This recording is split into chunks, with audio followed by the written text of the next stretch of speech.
Guys, check out twitter.com/HeroesHearthTV for more Heroes of the Storm content. I'm doing this segment in cooperation with them. Greetings, friend. Alright, here we go. Battlefield of Eternity. So let's talk about what tank picks are good on this map in general. Battlefield of Eternity is a map with the most boss stuns. If you can set up things into the boss stun, that's great. Who does this? ETC can face melt enemies into the boss circle stun. He can power slide when they're on it with good timing. Arthas can Cindergoza forts and heroes to eat boss stuns. He can shut down forts while you're pushing with the boss. And he has pretty good damage on the boss in order to race and win it. Okay? So Diablo can find a lot of walls here and can also stun people into circles. It's not as easy, but he can also flip people into circles. Murden can do it. Garros can throw people into the stun with great accuracy. Anubrak has a lot of stuns. Morganis can sleep people on it. Johanna is good for other reasons. She doesn't synergize with the stuns as much, but Johanna can do a trade where you're racing the boss, I'm racing the boss, and I'm blinding your guys. You're now doing less damage to the boss. So you'll typically see a Johanna carefully try to disrupt the damage that someone is putting on the boss. Very useful if you're against a good racing team like Greymane and Raynor. Top picks on this map are Vala, Li-Ming, Greymane, and Raynor with the PvE talent. I'm gonna let my team pick one damage. Let's see who it's gonna be.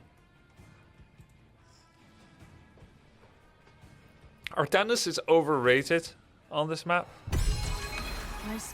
He has good damage, but he will also always die. That's the Artanis way. So we now have a Vala.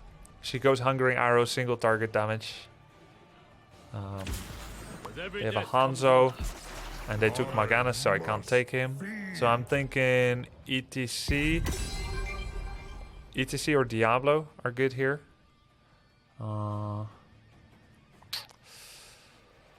Let's see, I could do ETC, Diablo. You don't want Arthas, he has no reach on a Hanzo.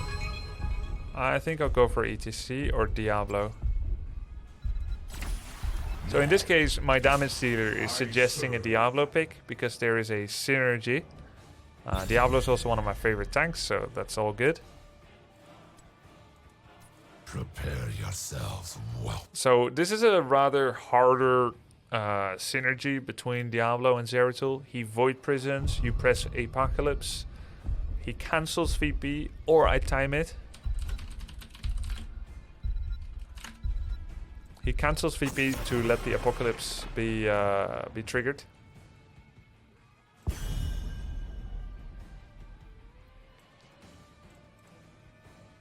Diablo is terrible into Morganis. ETC was good against Morganis.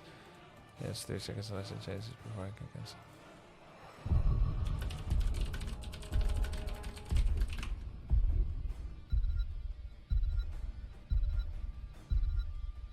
It depends, of course, if there...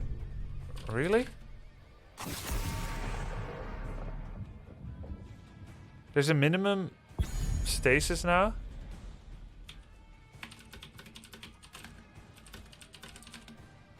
Huh. And if you are slept, I need to wait full 5 seconds. Glory to the Horde. Interesting. Interesting. Okay. Yeah, here Diablo only gets to stun into a wall if he hits the wall. That means that every other tank interrupts his stun because they have non-conditional stuns. Morganis has a non-conditional stun and a sleep. So it's difficult to get past Morganis. That means I need to flank and position well to avoid running into or through Morganis. If you are a team of 5 people, the correct order to pick is down to much more complicated draft order. Sitopa.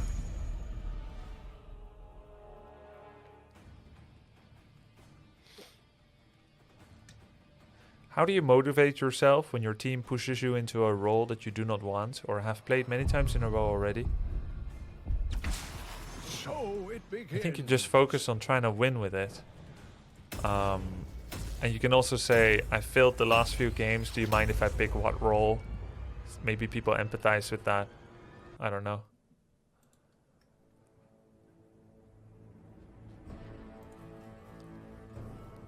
Thank you for the subs. Decorated, Gabo, Ebo, Kwani, Huis, and Figswol. Alright, so we have Lunara Valazeratul. A lot of damage. But not a lot of people that can take the front line together with me. So this actually is a fairly interesting draft where if I'm not looking at the second half, their draft, Stitches would here be quite okay. We have Rain of Vengeance follow-up, single target damage from Vala with Hungering Arrow, Lunara with Leaping Strike. She can soften people up before I hook. We have Malfurion Root follow-up, Twilight Dream follow-up. So if I were Stitches this game, that would not be bad considering our comp. But then you need to ask, the enemy team, are they hookable?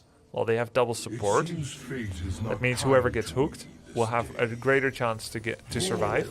If you hook Uther, you could grief your team. If you hook Deckard and he doesn't get stunned, he can silence your team. Uther gives armor to people that get hooked and focused. So there's a really good chance that this is a terrible team to hook into. They also have two divers in Thrall and Morganis. They dive in, they go for someone. So if you hook someone that's not Morganis Thrall, they're gonna double up and just roll over you as well.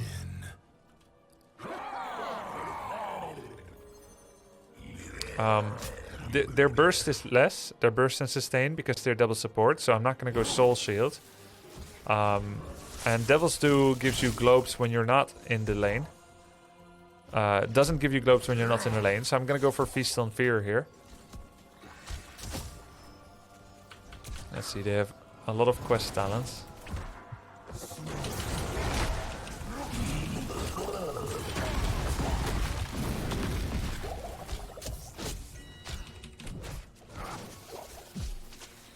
They really need to play off of me.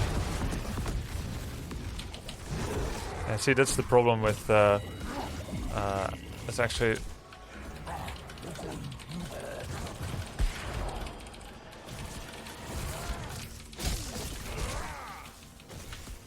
they have 3 quest talents.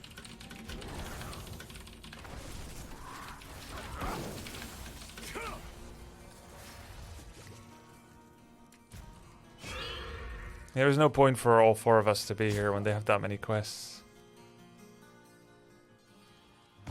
They have 3 quests, we have none, so every skirmish that doesn't end in us killing someone is a loss for us. So now you change the status quo, you change the rotation, suddenly you get a kill, now you've got value. Now they're gonna rotate, and now we're gonna clear Impalers.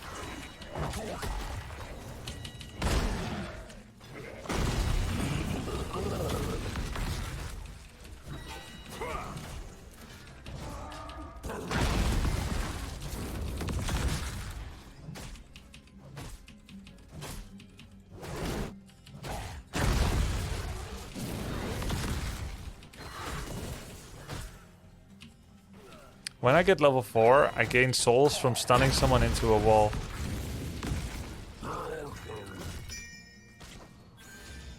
Choose a talent.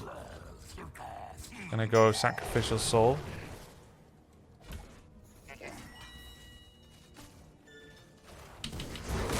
On my way, mortals. Be ready. They are missing, so they could actually invade our bruiser. Now I need to get in a good position, because I never want to have to run through Morganis.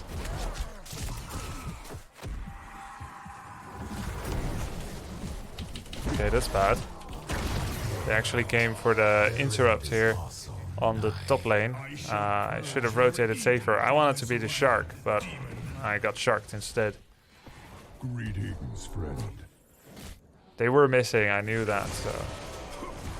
So they have Hanzo now on the boss, and they're using their double support tank, which is very tanky, to buy time on our Immortal. We have a push, so we actually need to defend and trade. Ideally, because we have a push, so we want to make this last. But because my team is up here, I suppose I should rather join.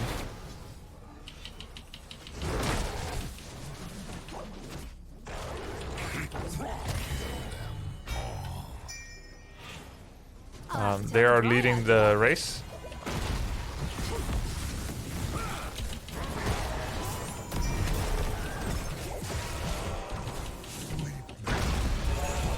I wanted to get him into the stun.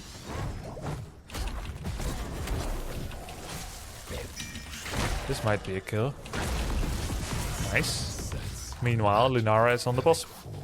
So now I'm gonna try to use my overpower to get someone into a stun, but I got rooted, so that didn't work.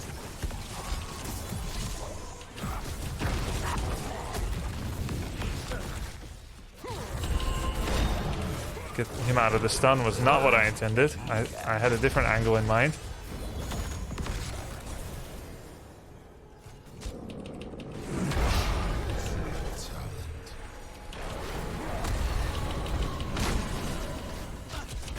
I'm gonna go for Malevolence now. We did some good damage, that's fine. We need one bot for XP. I will just grab these 3 globes and then go top already. It's just 3 globes, but it helps. Actually, we're doing so much damage on the Immortal that I'm probably best off just staying bot. We got a nice experience lead from the damage we have done. I only see 2 of them, so 3 could be on me in theory. But I don't think I will die. Okay, they're going top. Nice wisp location from Lunara. Just get a bit more XP. Okay, I got everything except 1. That's good enough for me. I don't want to expose myself to greater threats. We can actually go 5 top because already clear, and it will be a 5v4.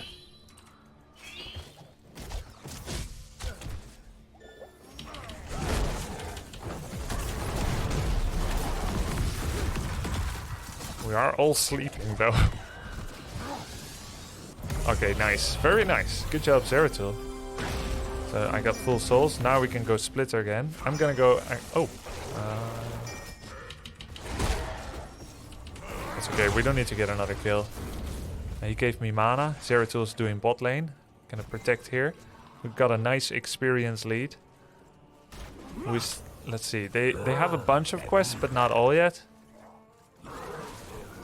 We have a nice push here. We should protect the impalers or they won't do anything.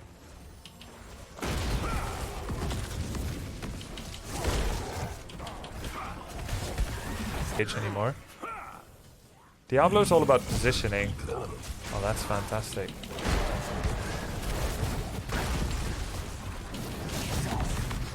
Oh.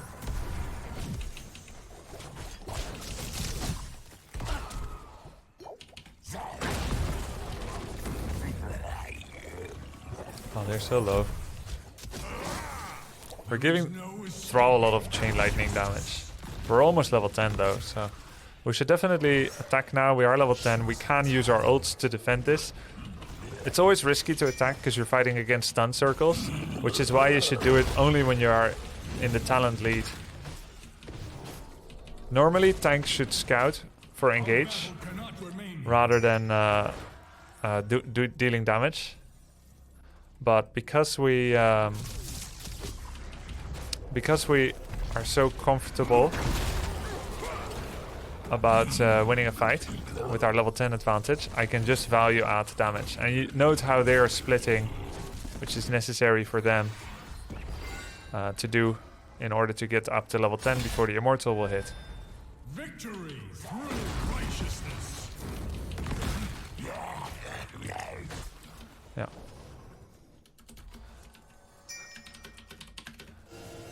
We should go 5 bottom.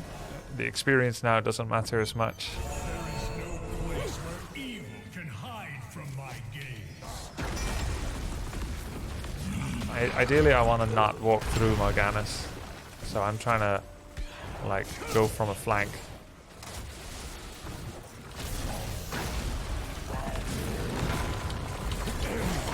Horizon.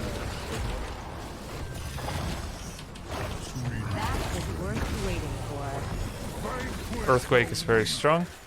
Immortal's still up. And really what you're doing is also buying a lot of time for the Immortal. Whoa. That was a weird stun. You're buying time for the Immortal. I'm saving my overpower to push them into a stun circle if I can. but I'm out of position. I don't have speed increase.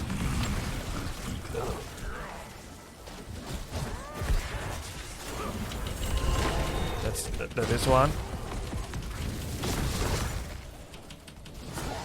Get him away from my team. We really want the keep here, that's why we're there. We didn't get it, which is kind of our loss. That's their success. We got close though. It was worth the 5-man push. I'm back, but I lost my soul, so I'm less survivable. With Diablo, the thing you want to keep in mind the most is to not have dieback mechanic. You suddenly lose all kinds of armor, you lose health points. So it's very easy to, because you're emotional and you just died, like, you bastard, you killed me, that you want to go kill them back. It's really something you want to avoid doing. It's a super common thing to happen with Diablo. Just get your souls, play slow, like pretend like you're Abath or Symbiote soaking. Be invisible, get XP, but be invisible. So we still got talent lead, which is great. Devastating charge always. Don't value damage. Go instead for the protection. Keep Uthus away from your team. That's decent, I guess.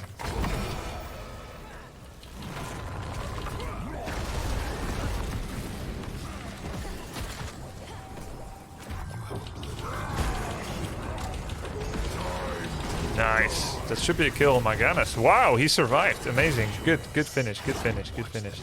Don't focus the tank, they said. Focus the tank. If he is low in front and a problem for your team. Diablo can do this very well. I could go in, but it would... Like, I'll probably survive. But it could endanger my team. Nice. Thrall overstepped, greedy for Chain Lightning. That was good. And we got him. I think we should get the Immortal quickly. The fort is nice. You should always get safe damage, but I really think we benefit from getting this to 50% as quickly as possible because Thrall is still dead. And we'll get the fort even with a small commitment like that. That's fantastic, fantastic. Alright, now it's all about good positioning. We're gonna engage once Thrall is back. We're gonna have it down to 20%, but then we need to disengage. Okay, actually we should just slow play this. They want to fast play this. Yeah, he's gonna do it on one man because he knew I'm gonna mess him up.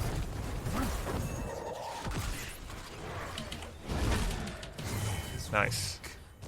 Their Morganas was engaging on our backline. This time we were a bigger issue to them. I might die here. Nice root though. I'm gonna... Okay. So as a tank, you always have the choice to let your backline get ravaged and ravage theirs, or to protect your backline. It's really down to, do you have a fellow diver? Yes, I do. Hanzo was low, I made my choice. Secondly, will I do more damage to their backline, or will I enable my team more if I don't let my backline die? So it's about understanding how big of a threat is their diver versus ours. Zeratul can almost delete full squishies by himself, but because they have double support, maybe needs a bit of help. So I'm really enabling Zeratul here. Lunara and Vala are fairly mobile, so they generally, if they don't overextend, can get away from trouble. Huh? So if Morganas dives, Lunara can leaping strike dodge, Vala can vault. That makes my backline fairly independent, and that makes it more okay for me to abandon them sometimes.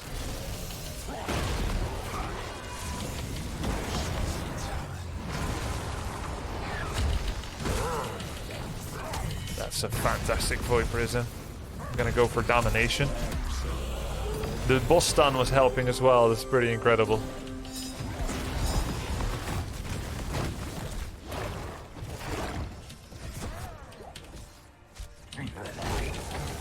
Nice root. Got him with the Domination. Bottom keep is already dead. They don't have a lot of damage anymore on the Immortal. Now the question is, do we go core or not? I think we can actually. It already has no shields.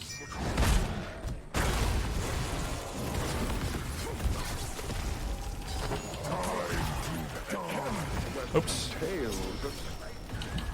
I can do no more.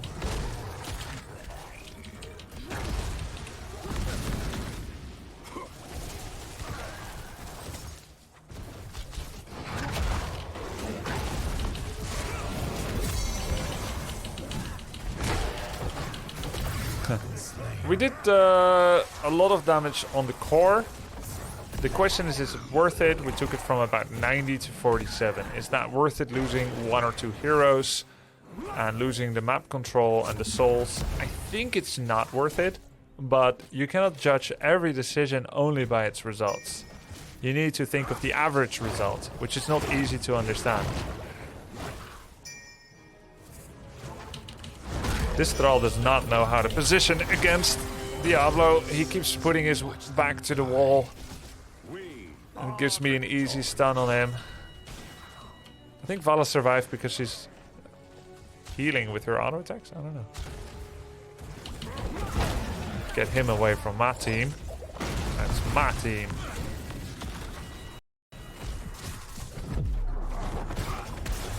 Oh wow, that was a big Hanzo stun. Oh jeez. Zeratul deleting Hanzo like mad.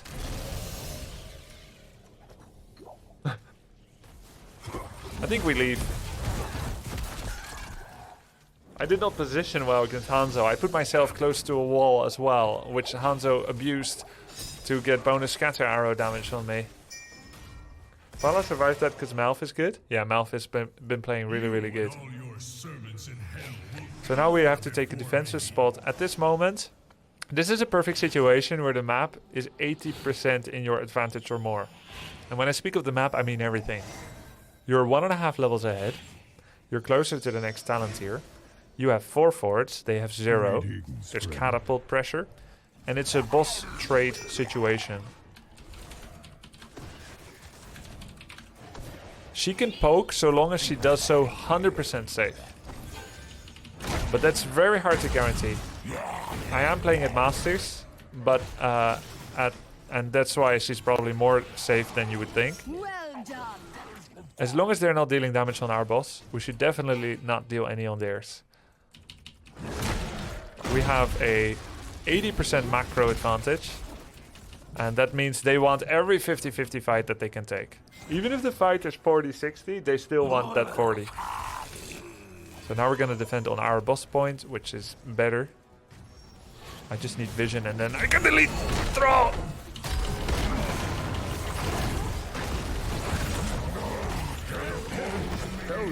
That's a nice silence. Vala is in trouble. I need to try and save her, but I can't. Do we have VP? We do.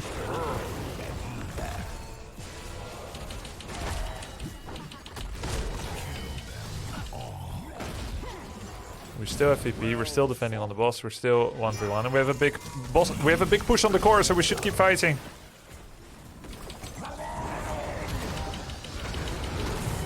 It's over. Just go core, right? This was just perfect. We defend. They're forced to attack, okay? I think they maybe had a 15% chance of winning that fight, or less. However, that's still better than if they do nothing, or if they defend.